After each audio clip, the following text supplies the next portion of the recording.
Madame, mademoiselle, monsieur, bienvenue à Métro News. Voici les principaux titres qui seront développés aujourd'hui. Reprise ce mercredi 1er juillet des vols internationaux à l'aéroport Toussaint-Louverture. Tout un ensemble de nouvelles dispositions ont été adoptées par les autorités aéroportuaires afin d'empêcher l'introduction de nouvelles souches de coronavirus dans le pays.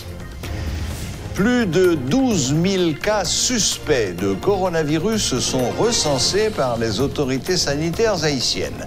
Le nouveau bilan fait état de près de 6 000 nouvelles contaminations. Prolongation par la Banque de la République d'Haïti du moratoire accordé aux clients des banques qui n'auront à rembourser que les intérêts des prêts qu'ils ont contractés.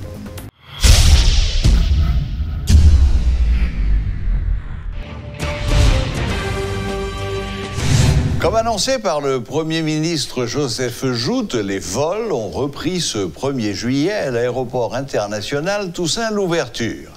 Avec à leur bord 527 passagers, haïtiens et étrangers, 4 avions se sont posés sur le tarmac de l'aéroport. Tout un ensemble de dispositions sanitaires et sécuritaires ont été adoptées afin de permettre la réouverture de l'aéroport. Notre collaborateur, Jean-Jules Desaugustes, a assisté à cette reprise des vols. Suivez. L'accueil est aquatique. Les jets d'eau en cascade ont été sortis en l'honneur des Boeing. Des troubadours sont là pour recevoir les passagers haïtiens et étrangers.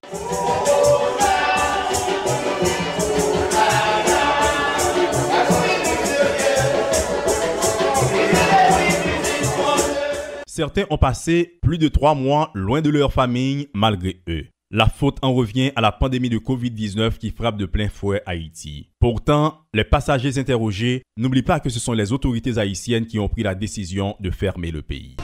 Corona pas corona, je suppose rentrer là quand même. Imaginez pas combien de quoi me dégaine dans poche moi pour me faire 4 mois dehors. Ou pas qui planification me dégaine. Avec 2 petites moi, ou pas qui côté m'a dormi, ou pas qui ça m'a mangé. Donc, c'est chaque grand monde qui est dans cette situation, ça me trouve que je dis, il faut que les Haïtiens prennent conscience, les font bagay, il faut qu'ils posent 100 € pour faire ça à faire, pour que le peuple ait un bon résultat. Ce n'est pas la décision qui est la cause réelle du problème. Beaucoup d'entre eux ont dû séjourner à l'étranger, bien plus qu'ils ne l'avaient prévu, déplore-t-il.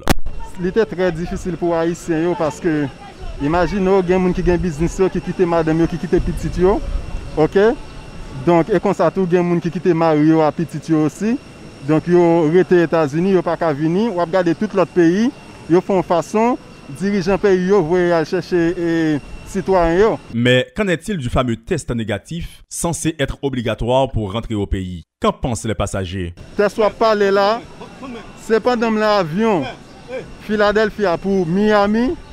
C'est là ça m'entendait, ils vont un message bon Premier ministre de déclaration. Tout ça qu'a fait, monsieur, nous connaissons l'organisation. Le Premier ministre n'a pas qu'à sur un pays, et puis, on dit pays pour faire le 1er juillet, et pour faire une déclaration le 30. Ça n'a pas fait sens. Moi-même qui étais dans l'avion pour mal dominer l'hôtel Miami, qui l'aime pas bien fait test ça. Je n'ai pas bien fait test ça. Exemple, sous bon résultat, nous demandons pour tout le monde faire test corona pendant 2 jours qui était en vol. Qui côté me faire test corona? Qui côté m'bral faire, m'pas ka faire. Kounya là c'est pour nous bailler on communiquer depuis d'avance, 1 semaine, 2 semaines d'avance pour nous dire oui, m'bral faire test m'a pas test Haïti mais pour kounya là montrer sans test. En file indienne, les voyageurs pénètrent dans l'aéroport pour effectuer les formalités. Les gestes barrières et les mesures sanitaires sont de rigueur. Pourtant, le doute continue de planer. C'est pourquoi le directeur général du ministère de la Santé fait appel à la bonne volonté de chacun pour empêcher la propagation du coronavirus en Haïti. Le docteur Patrick Dely propose, mais c'est aux passagers de disposer selon ses explications. Il dit, nous prenons l'adresse, nous prenons le numéro de téléphone, et nous avons des consignes, nous avons des consignes pour respecter. Et nous avons une équipe qui a fait appel pour nous demander comment évoluer. Nous avons une obligation pour prendre température, quarantaine domiciliaire tous les jours, pour évoluer la température ça pour nous, et puis nous-mêmes pour nous relayer. Nous relayer nous 2 ou 3 fois dans semaine. Maintenant, dépendamment des feedback nous gagnons, si nous la température moun sa li a évolué, nous capables de déplacer, nous faire et prélèvement pour lui et puis nous font suivi pour lui. Mais si nous moun nan li évoluer sans problème, après 14 jours, nous disons OK, pas de problème, li libre pour le vaquer à occupation. Nous pas gain assurance qui a respecté.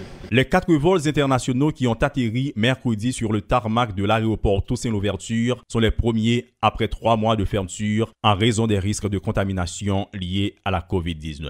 Contraints de séjourner en dehors du pays pendant tout ce temps, les passagers se bousculent pour rentrer à la maison, retrouvant leurs proches parents et leurs amis. Mais si les consignes sanitaires et les gestes barrières ne sont pas respectés, après la pluie, ce sera la tempête.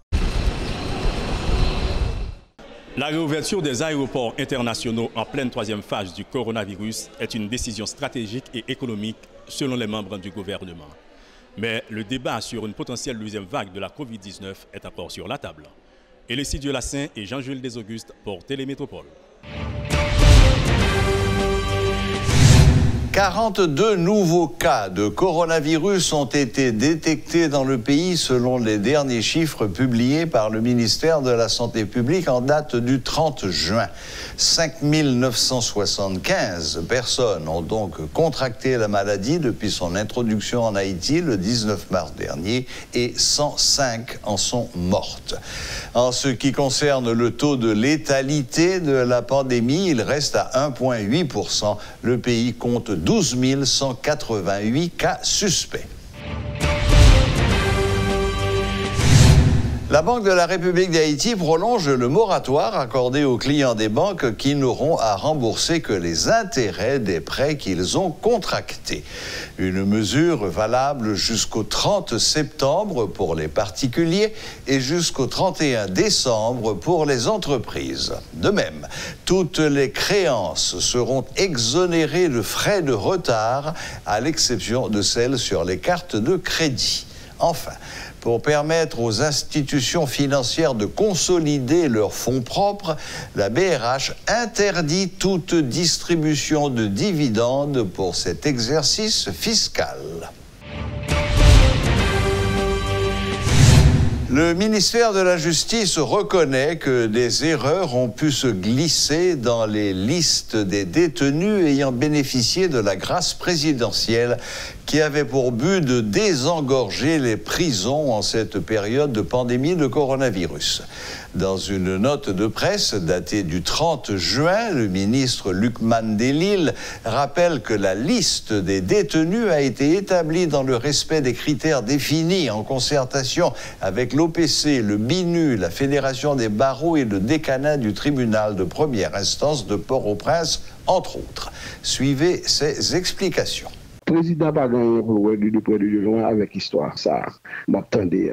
Cependant, la loi fait président capable de faire grâce à des gens qui finissent piger peine, donc des gens qui commettent des infractions mineures, des gens qui sont capables de gommer, des gens qui sont capables de commettre un larcin, qui sont capables de voler un banane, un poule, etc. Mais pas de grâce pour les kidnappeurs, les bandits au droit, tels que les gens qui violent les gens, les gens qui tuent les gens, les gens qui kidnappent les gens. Et à ma grande stupéfaction, l'homme d'un des bandits qui a glissé dans libération grâce à donc certaines organisations avaient dit que c'est président, alors qu'il n'a pas gagné. Le président n'a pas même dit qui libère, qui qui va libérer. Seulement, attribution constitutionnelle, il essayé de remplir. Avant, question de grâce, il y a plusieurs organisations du droit de l'homme. En pile là d'ailleurs, nous avons établi un mécanisme comment la libération fait, qui type de monde qui est supposé libérer ou pas. Mais maintenant, l'organisation qui dénonce ça, notamment, il est capable de faire une journée de précision. Nous, est-ce que c'est dans la police, est-ce que c'est dans la justice liée, nous-mêmes, nous faisons quelque part, nous continuons de faire pour ne pas faire abus, pour ne pas faire justice, pour nous connaître qui est ce monde qui fait travail ça aussi grave comme ça. qui fait appendixer le chef de l'État ainsi que l'autre monde qui est le gouvernement. Ne va pas le contenter seulement révoquer, mais n'a pas arrêté le tout. Donc, nous croyons que c'est intolérable, le genre de comportement ça. Donc, il y a des criminels qui ont fait société à souffrir, qui ont fait membre, pas avoir petit crier. Nous ne pouvons pas tolérer au pareil comportement. Donc, à ce titre-là, nous sommes très fermes de $100 et nous n'avons pas enquête par nous, nous sommes très sérieux sur ça. Il apprend des mesures qui s'imposent. Profiter du organisme, ça et tout. Si on a des précisions de non, et nous à qui niveau est-ce que c'est dans le paquet, est-ce que c'est dans la police, qui bon glissement ça, qui fait que des bandits capables de sortir pour aller faire même bagarre encore. Non seulement monde si je n'ai pas évoqué, ensuite tout bandit a tourné côté de l'IA. On ne peut pas tolérer un pareil comportement. Ils sont ensemble. C'est pas un grand monde qui fait. Nous avons plusieurs organismes de droits de l'homme qui sont avec nous, qui agissent au niveau du ministère de la Justice, paquet de Port-au-Prince, droit tribunal civil, etc. Donc, nous attendons sous le mécanisme comment pour ça fait, qui critères pour nous libérer et qui profile nous doué et nous faut condamner parce que la loi est claire, ou pas qu'à libérer au monde s'il n'est pas jugé et condamné. Des retards sont observés dans la publication des résultats de plusieurs enquêtes relatives aux brutalités policières. C'est le cas des dossiers du journaliste Georges Allen et de la famille Benoît, a révélé l'inspecteur général en chef de la PNH, Hervé Julien. Après avoir mené une enquête, l'inspection générale l'achemine à la direction générale, l'IGPN, avec des recommandations. Mais la décision de révocation, blâme, suspension ou réprimande revient au haut commandement, explique l'inspecteur Julien en conférence de presse ce mercredi. Alors, qu'en est-il dans ce cas du sénateur Kedler Augustin ou de l'artiste Jean-Jean Roosevelt? Suivez ce reportage de Rodolphe Pierre-Louis. Il y a 2 mois, le journaliste Georges Allen a été victime de brutalité policière et jusqu'ici, son dossier est toujours dans l'impasse. L'enquête est en cours, rassure l'inspecteur général Hervé Julien, mais l'épidémie de coronavirus l'a ralenti. Malheureusement pour nous, deux qui doivent parler ça justement, enquête est sur là, nous sommes malades. Qui fait que, nous sommes obligés, nous-mêmes qui parlons là, nous sommes malades. Alors nous sommes malades, qui fait que nous ne sommes pas de travail. Pour avoir des résultats. Mais automatiquement, nous reprendre le travail. Semaine dernière, nous avons commencé. Nous avons avancé, nous avons identifié les gens qui soi-disant que nous avons mis en cause. Parce qu'avant, c'était nébuleux. Nous avons mis en cause. Nous avons avancé, nous avons fait enquête. Alors, nous avons souple, nous avons En ce qui concerne les autres enquêtes déjà bouclées et prêtes à être acheminées à la direction générale de la PNH, il y a celle concernant les agressions du sénateur Kedler Augustin et de l'artiste Jean-Jean Roosevelt. Les policiers impliqués sont passibles de sanctions, indique Hervé Julien. Nous avons 3 recommandations de renvoi. Parce que l'inspection générale, nous faisons des recommandations au DG. Si l'accord est signé, vous pouvez le ministre, pour le ministre signer. L'inspection générale fait des recommandations. Oui. Nous avons une, c'est pour incartade sexuelle. Deuxième, pour homicide. Troisième, pour inconduite habituelle, incitation à la violence et abandon de poste. Nous faisons 3 recommandations de renvoi. L'inspection générale travaille d'arrache-pied pour statuer sur les abus de pouvoir commis par des agents des forces de l'ordre, rassure le commissaire. L'institution entend également se pencher sur d'autres faits d'actualité, comme celui enregistré dernièrement à proximité de l'hôpital Chancerelle, faisant état d'équipements de la police mis à la disposition de groupes armés. La question est lancée, l'inspecteur général ne l'esquive pas. Nous avons une commission qui fait, nous commençons à travailler sur lui déjà. Tout dossier, l'inspection générale, pas quitter aucun dossier dormi, depuis le dossier, nous au courant, nous réagissons sur lui rapidement. Bon, c'est une enquête, c'est une enquête. On va au moins pour le résultat. Mais on connaît que c'est une enquête. Et surtout, j'en ai difficile. Les brutalités policières se sont multipliées ces derniers temps, au point que ce phénomène est devenu préoccupant pour l'IGPNH. Des sanctions sont prévues pour les auteurs. Toutefois, l'inspection générale est limitée dans son pouvoir. Les enquêtes sont rendues publiques, certes, mais les décisions reviennent à la direction générale de la police nationale.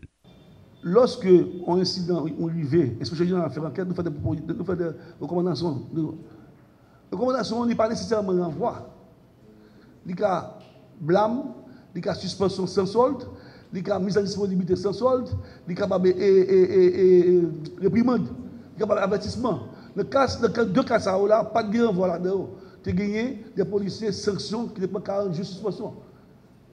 La loi fait une obligation pour nous chita à tout le monde. Moi-même personnellement, la loi fait une obligation pour nous recevoir toute doléance, tout policier. Un policier, avant de présenter l'ici, il dit qu'il vient voir IGC. En aucun cas, je ne peux pas dire que je recevoir. C'est chita avec pour me donner doléance. Mais la loi fixe comment ça fait.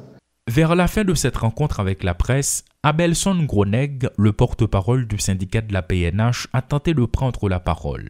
Malgré son insistance, l'inspecteur général a mis fin à l'activité. Selon les statistiques de l'IGPNH des mois précédents, soit de janvier à juin 2020, 284 enquêtes ont été ouvertes et sur ce total, 136 dossiers ont été transférés à la direction générale de la PNH. Combien seront suivis de décisions? La question qui en préoccupe plus d'un.